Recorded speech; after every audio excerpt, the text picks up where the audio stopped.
Hi guys, guys, bagong ligo tayo kasi bagong gising na guys. Kung guys, baka nagtataka kayo kung bakit bago akong ligo kasi bagong gising din ako eh. Pagkagising ko, nagligo ako pagka mga 10 minutes at 20, pumunta na ako dito para i-tour kayo kung ano yung tinanim namin. Ito sa likod ko guys, sapa yan, pero walang tubig. Pero kung umulan ng malakas, maraming tubig dito eh. Guys, sapa yan. Guys, punta natin yung palkata na sinasabi ko kahapon na hindi ko napakita sa inyo. Let's go! Laki na yung durian, no? Ito naman yung malaki. Ito naman yung malaking durian, guys. I think mga 3 years na yata to o 4 years. Yung nasa likod ko, guys, ito yung sinasabi kong palkata na sinasabi ko. Yung ginagawang papel o plywood yata. Hindi ko na alam eh. Tara. Ito yung punuan niya. I think guys, mga 15 na puno tong palkata.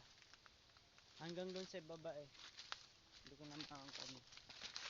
Napuntahan kasi daming damo. Yan guys. Yan. Yan sa likod ko. Yan guys. Ang lakas ng hangin. Naman yung dahon nila guys. Parang maliliit. At ito naman yung puno niya guys. Yan. Kinuugat guys oh. Yeah. Palang natumba nito guys, nung palkata, puno ng palkata, mga dalawa yata kasi noon lumakas yung hangin tapos hindi na kaya ng puno is nagbigay. So ayun, natumba. Tagal na rin hindi ako nakapunta dito guys. I think mga 3 months na yata hindi ako nakapunta dito. Tagal pala lumaki yung kwan guys, yung mugani. Yan, ito yung mugani. Ang tagal lumaki. Time tayo guys, papunta natin doon sa Marba kasi ang malayo din yun eh.